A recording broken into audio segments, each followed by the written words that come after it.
का NDA mathematics channel में स्वागत है। आज हम यहाँ पर मैट्रिक्स एंड डिटर्मिनेंट चैप्टर की ट्रिक्स को डिस्कस करेंगे। इससे पहले हम मैट्रिक्स एंड डिटर्मिनेंट चैप्टर के 2 लेक्चर ले चुके हैं। जिसने भी अभी तक उन दोनों लेक्चर को नहीं देखा है वो चैनल की प्लेलिस्ट में जाकर देख सकते हैं। तो हम अपने लेक्चर को स्टार्ट करते हैं। ये लेक्चर हमारा सभी एग्जाम्स के लिए महत्वपूर्ण है।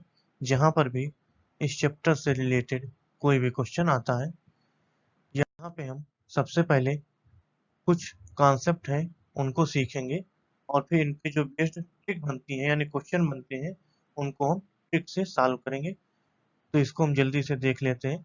तो ये है अपर ट्रिंगुलर मैट्रिक्स और लोअर ट्रिंगुलर मैट्रिक्स, यानी ऊपरी त्रिभुजावयव और निम्न त्रिभुजावयव क्या होते हैं, इसके बारे में हम थोड़ी जानकारी प्राप्त कर लेते हैं। यहाँ पर हम सबसे पहले ये समझेंगे कि अपर ट्रिंगुलर मैट्रिक्स क्या होता है, यानी ऊपरी त्रिभुजावयव क्या होता है। ऊपरी त्रिभुजावयव होता है जिसमें विकर्ण के अवयव छोड़ के उसके जो नीचे के अवयव हों सभी जीरो हों। ऊपर के अवयव जो होंगे यानी ये विकर्ण हो गया, विकर्ण के ऊपर के अवयव जीरो हो भी सकते हैं और नहीं भी, लेकिन कंडीशन क्या होती है, विकर्ण के नीचे के अवयव सभी जीरो होने चाहिए। ये जो होता है इसे हम विकर्ण कहते हैं। ये होता है मैट्रिक्स का विकर्ण। यहाँ पे ऊपरी त्रिभुजावयव की कंडीशन क्या है, जिसमें विकर्ण के नीचे के अवयव सभी जीरो होने चाहिए। ऊपर के अवयव जीरो हो भी सकते हैं और नहीं भी। ऐसे ही लोअर ट्रिंगुलर मैट्रिक्स क्या होता है, यानी निम्न त्रिभुजावयव क्या होता है, उसमें अगर हम इस विकर्ण को लें, ये जो होता है विकर्ण मैट्रिक्स का विकर्ण होता है यानी अवयव का विकर्ण होता है। तो जो निम्न त्रिभुजावयव होता है उसमें विकर्ण के ऊपर के अवयव शून्य होते हैं और जो नीचे के अवयव होते हैं वो शून्य हो भी सकते हैं और नहीं भी। इसे हम एक तरीके से और समझ सकते हैं, अगर इसको हम ए आई जे माने। यहाँ पे अगर हम एक चीज देखें कि कौन से अवयव जीरो हो रहे हैं, तो यहाँ पे आई की वैल्यू जे के बराबर है तो विकर्ण जीरो नहीं होगा। आई की वैल्यू जे से छोटी है यानी जीरो हो भी सकता है और नहीं भी। यहाँ पे आई की वैल्यू यानी 1 आई है और 3 जे है, तो आई की वैल्यू जहाँ पे जे से छोटी होगी वो जीरो हो भी सकता है और नहीं भी। यानी जो ऊपरी त्रिभुजावयव है, तो ये अगर हम माने तो ये क्या होता है A21 और ये होता A31, ये होता A32। यहाँ पे अगर देखें कि कौन से अवयव हमारे जीरो हो रहे हैं, यहाँ पे वो वाले अवयव जीरो हो रहे हैं जहाँ पे आई की वैल्यू यानी 2 है यहाँ पे, तो ये आई हो गया और 1 जे। तो आई की वैल्यू जहाँ पे जे से बड़ी है वो अवयव जीरो होते हैं। तो यहाँ पे इसकी कंडीशन बनेगी आई ग्रेटर देन जीरो, तो क्या होगा ए आई जे इज इक्वल टू जीरो होगा। ये होती है ऊपरी त्रिभुजावयव की कंडीशन। तो अगर आप कोई अपर ट्रिंगुलर मैट्रिक्स की कंडीशन पूछता है तो ए आई जे जीरो वहां पे होगा जहां पे आई की वैल्यू जे से बड़ी होगी। ऐसे ही निम्न त्रिभुजावयव की कंडीशन क्या होगी, तो इसकी कंडीशन होगी आई लेस देन जे, तो क्या होगा ए आई जे इज इक्वल टू जीरो। तो इसकी कंडीशन निकल के आएगी जहां जहां भी आई लेस देन जे है वहां पे ए आई जे जीरो होगा। यहाँ पे अगर देखें तो आई की वैल्यू जे से बड़ी है, यहाँ पर भी जो ऊपर आएगा यहाँ पे आता A12, यहाँ पे आता A13, यहाँ पे आता A23। यहाँ पर अगर हम देखें तो जो आई की वैल्यू है वो 2 से यानी जे की वैल्यू 2 है, आई की 1, तो आई की वैल्यू जे से छोटी है, यहाँ पर भी छोटी है। ये होता है अपर ट्रिंगुलर मैट्रिक्स और लोअर ट्रिंगुलर मैट्रिक्स। अब इसमें क्वेश्चन किस प्रकार के बनते हैं हमें कह देगा, और यहाँ पे अगर पूछे इसकी ऑर्डर क्या है, यहाँ पे तो इसकी ऑर्डर क्या होगी, इसमें 3 रो है, 1 रो, 2 रो, 3 रो, ऐसे ही 3 स्तंभ है, 1 2 3। इसकी ऑर्डर होगी 3 क्रॉस 3 की। यहाँ पर भी 3x3 ऑर्डर होगी। तो इसमें क्वेश्चन बनते हैं, हमें लोअर ट्रिंगुलर मैट्रिक्स या अपर ट्रिंगुलर मैट्रिक्स का नाम दे देगा और पूछेगा कि इसकी ऑर्डर 3x3 है, तो इसमें शून्यों की संख्या मिनिमम नंबर ऑफ जीरोज कितने होंगे। तो इस प्रकार के क्वेश्चन को हम ट्रिक से सॉल्व करेंगे, क्योंकि यहाँ पे अभी 3x3 ऑर्डर है तो इसे हम गिन सकते हैं बना के, लेकिन यही अगर यहाँ पे 5x5 ऑर्डर दे दे तो हमें बनाना काफी लेंदी पड़ जाएगा। अब हम इसको ट्रिक से सॉल्व करेंगे। जैसे हमारे पास क्वेश्चन है,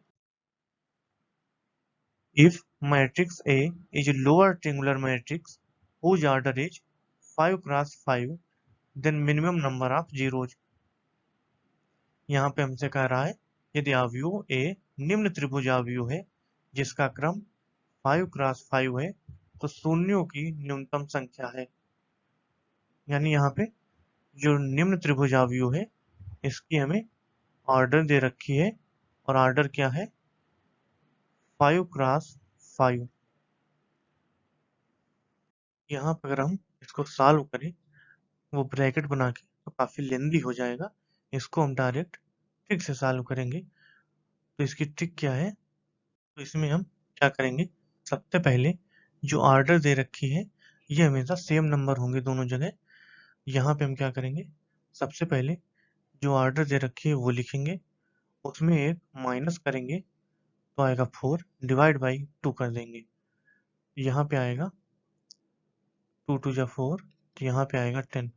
यानी जो 5x5 की ऑर्डर का निम्न त्रिभुजावयव या लोअर ट्रिंगुलर मैट्रिक्स होगा उसमें शून्यों की न्यूनतम संख्या कितनी होगी, 10 होगी। तो इस प्रकार हम आंसर निकाल सकते हैं। अगर ट्रिक अच्छी लगी हो तो इसे लाइक कर देंगे। यहाँ पे एक बात और है, ये जो ऑर्डर दिया होता है ये हमेशा सेम दिया होगा, इसलिए हमें इसके बारे में ज़्यादा चिंता नहीं करनी है, ये ऑर्डर सेम रहेगा। और ये जो ट्रिक है तो हमने ट्रिक क्या बताई, सबसे पहले जो ऑर्डर दिया हुआ है वो लिखेंगे, उसमें एक माइनस करेंगे तो 4 आएगा, डिवाइड बाई 2 कर देंगे, वही हमारी शून्यों की न्यूनतम संख्या होगी किसमें, लोअर ट्रिंगुलर मैट्रिक्स या अपर ट्रिंगुलर मैट्रिक्स, दोनों के लिए ट्रिक सेम रहेगी। हमें कोई भी डाउट नहीं रखना है कि दोनों के लिए ट्रिक दूसरी लगनी है, ट्रिक सेम रहेगी, अपर ट्रिंगुलर मैट्रिक्स दिया हो या लोअर ट्रिंगुलर मैट्रिक्स दिया हो। जैसे हमारे पास नेक्स्ट क्वेश्चन है, if matrix A is upper triangular matrix whose order is 7x7 then minimum number of zeros। यदि अवयव A ऊपरी त्रिभुजावयव है जिसका क्रम 7x7 है तो शून्यों की न्यूनतम संख्या। यहाँ पे क्या कह रहा है हमसे, ऊपरी त्रिभुजावयव है जिसका क्रम 7x7 है, हमें शून्यों की न्यूनतम संख्या बतानी है। यहाँ पे जो हमने ट्रिक बताई थी उसी को फॉलो करेंगे। सबसे पहले जो ऑर्डर दिया हुआ है उसे लिखेंगे 7 इंटू 7 माइनस 1 करेंगे तो आएगा 6, डिवाइड बाई 2 करेंगे, यहाँ से आएगा 7 इंटू 6 डिवाइड बाई 2 आएगा, 2 3 जा 6, यहाँ से आ जाएंगे 21। यानी जो इसमें शून्यों की न्यूनतम संख्या होगी वो कितनी होगी, 21 होगी। तो यहाँ से अगर हम 7x7 का मैट्रिक्स बनाते तो बहुत बड़ा बनता और उसमें फिर हम शून्यों की संख्या निकालते तो बहुत ज़्यादा टाइम लगता है, इसलिए हम इस ट्रिक को बता रहे हैं, आप सभी लोग इस ट्रिक को फॉलो करें। अगर कोई भी डाउट होता है तो आप कमेंट में जाके पूछ सकते हैं, हम उसका जवाब या रिप्लाई जरूर करेंगे। अब यहाँ से एक क्वेश्चन और बनता है, ये बनता है कि अगर मैट्रिक्स अपर ट्रिंगुलर मैट्रिक्स या कुछ भी ना देता, यहाँ पे एक और दे सकता है कि जो हमारा मैट्रिक्स है वो एक डायगोनल मैट्रिक्स है, इसे भी हम पढ़ लेते हैं। यहाँ पे जो डायगोनल मैट्रिक्स होता है उसमें क्या होता है, डायगोनल के अवयव छोड़ के यानी डायगोनल के एलिमेंट छोड़ के बाकी सभी अवयव शून्य होते हैं, तो यही हमारा डायगोनल मैट्रिक्स होता है। तो जब भी डायगोनल में सिर्फ अवयव दिए हुए हों, एलिमेंट दिए हुए हों, और जब कहीं भी यानी उसके ऊपर और नीचे दोनों जगह एलिमेंट ना हो तो क्या होता है, डायगोनल एलिमेंट होता है। यहाँ पे डायगोनल एलिमेंट के अवयव भी जीरो हो सकते हैं, ऐसी कोई कंडीशन नहीं है। तो इसकी कंडीशन होती है ए आई जे इक्वल टू जीरो। कहाँ कहाँ पे जीरो होंगे, ये वहां जीरो होंगे जहां आई नॉट इक्वल टू जे है। तो इसका क्या मतलब समझे, यहाँ पे देखें, यहाँ पे आई की वैल्यू जे की वैल्यू दोनों बराबर है, यहाँ पर भी बराबर है और यहाँ पर भी, three three two two one one है। और यहाँ पे जो आता हमारा, यहाँ पे आता ए वन टू, यहाँ पे आता ए वन थ्री। यहाँ पे देखें तो आई और जे की वैल्यू बराबर नहीं है, इसीलिए हम डायगोनल मैट्रिक्स की इस कंडीशन को पढ़ेंगे कि ए आई जे जीरो होगा जहाँ पे आई नॉट इज इक्वल टू जे। ये होता है डायगोनल मैट्रिक्स। अब इसमें भी पूछ सकता है, यहाँ पे अपर ट्रायंगुलर मैट्रिक्स के प्लेस पे अगर हमें दे दे कि ये एक डायगोनल मैट्रिक्स है, जैसे यहाँ पे क्वेश्चन बन सकता है क्वेश्चन नंबर 3, यहाँ पे 60 में लिख रहे हैं, अगर ये कोई डायगोनल मैट्रिक्स है, जैसे हमारा ये क्वेश्चन है, if matrix is diagonal matrix whose order is 7 cross 7 then minimum number of zeros। यानी इसमें हमसे कह रहा है यदि अवयव ए विकर्ण अवयव है जिसका क्रम 7 क्रॉस 7 है तो शून्यों की न्यूनतम संख्या क्या होगी। तो इसमें जो ट्रिक है उसमें थोड़ा सा चेंज है। इसमें हम क्या करेंगे, जब भी हमें कह दे कि ये डायगोनल मैट्रिक्स है और इसमें यानी मिनिमम नंबर ऑफ जीरोज क्या होंगे, न्यूनतम शून्यों की संख्या, कब, जब कोई भी अवयव एक विकर्ण अवयव है। तो इसमें थोड़ा सा चेंज है, क्या करेंगे, जो भी ऑर्डर दी हुई है उसे लिखेंगे, उसमें वन माइनस करेंगे और जो डिवाइड बाई टू कर देते हैं हम उसको नहीं करेंगे। यहाँ से जो आंसर आएगा वो आएगा 42। ये हम डिवाइड बाई टू क्यों नहीं करते हैं, क्योंकि यहाँ पे अपर ट्रायंगुलर मैट्रिक्स और जो लोअर ट्रायंगुलर मैट्रिक्स होता है दोनों का कॉम्बिनेशन यूज होता है।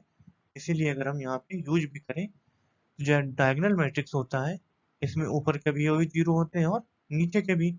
डिवाइड बाई टू करेंगे तो नीचे के भी जीरो वाले आएंगे, जैसे यहाँ पे अगर हम डिवाइड बाई टू करेंगे तो हमारे कहाँ के आएंगे, ये आ गए अपर ट्रायंगुलर मैट्रिक्स।